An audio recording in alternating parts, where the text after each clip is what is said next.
Sathya Sai Speaks, Volume 11, Chapter 38, Give and Gain, Part 2 of 2. Faith has to be cultivated first and foremost. The owner is the heart of the organization.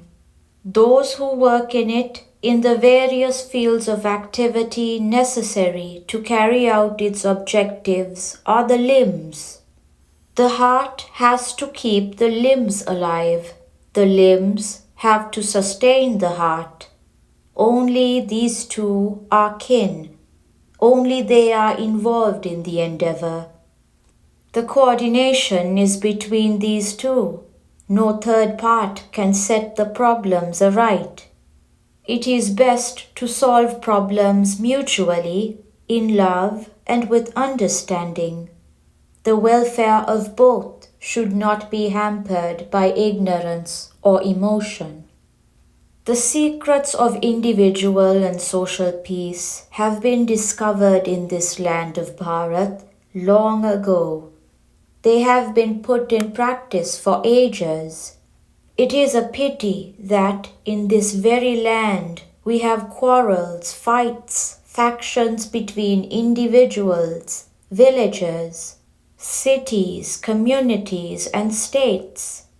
This is assuming the proportions of an earthquake, for it is now a universal feature, affecting even the foundations of the human community. Faith has to be cultivated first and foremost. It has to be nurtured in love. Love is fostered by Shanti, equanimity. Shanti can be got only when there is full reliance on God, complete surrender to the divine will. If virtue is lost, it is lost forever. The peace of the world depends on peace and amity between nations. The peace of nations depends upon the peace between the concomitant units, the villages, the families, and finally the individuals of each family.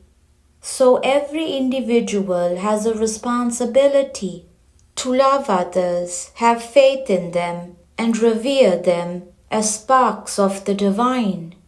Every man has to cultivate the virtues of tolerance, forbearance, and brotherliness.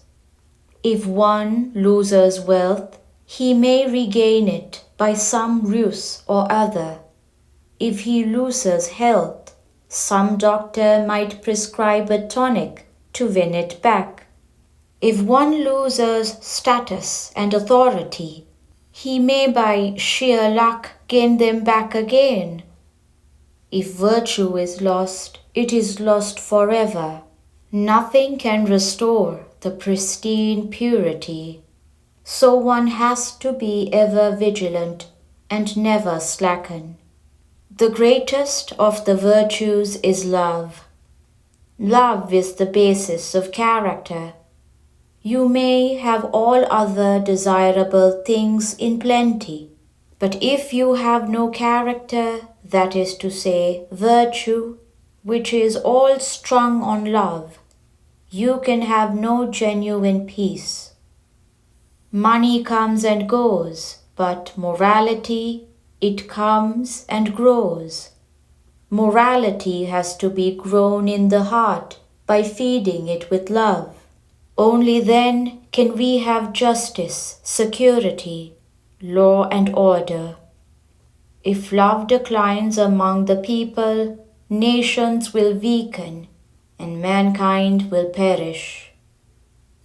Duty is God, work is worship. Love is the spring wheel of a factory. One has to work along with hundreds of others with different temperaments, so one has to learn forbearance and equanimity.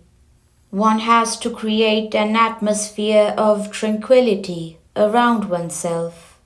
No one should be looked upon with envy, malice, or hatred. Tranquility can be promoted if each one does his duty faithfully and efficiently. That is the highest sadhana also. Duty is God, work is worship. When you do your duty to the best of your ability and skill, and to the best advantage of the organization of which you are a limb, you have worshipped God, and He will certainly be pleased. Your life is amidst yantras, machines. When you convert your work to worship, the atmosphere will be one of mantras, formula of praise of God, and not yantras. It is indeed a matter for surprise that the Kamanis have ventured to start this enterprise at a time when complicated problems are filling the industrial as well as other worlds. It is a bold, adventurous step. The Kamanis rely more than anything else on divine grace. That is the reason why I am here, inaugurating this factory and giving you this message. This is real worship, the provision of livelihood for thousands of people through this enterprise. They are prepared to start even more factories since they have firm faith in divine grace, which is sure to bless all such attempts. When man is not gainfully employed in congenial jobs, his mind wanders into devious ways and unsocial activities. When enough work is given to the mind and body, health and happiness and social security are sure to be found. One feels that life is not in vain.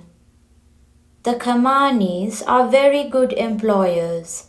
All the Kamani brothers are living together in the same household, in mutual love and hearty cooperation. It is a very happy home. I can assert that it is an ideal home because I have observed them constantly for long. The family consists of a fairly large number of members. Everyone is interested in spiritual practices and is engaged in some sadhana or other in the search for Ananda. This factory run by them will reflect the same love and mutual cooperation among the workers and the Kamanis, for this is an extension of the same unit.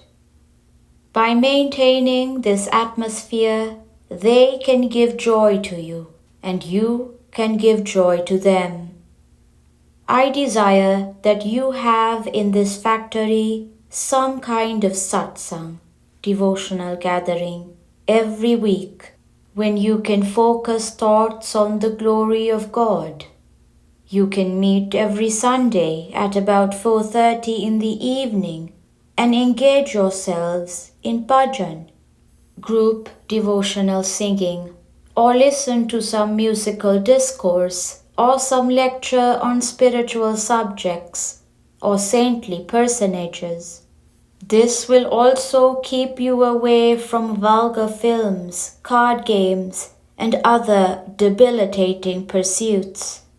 Methods of recreation that weaken physical or mental strength have to be avoided.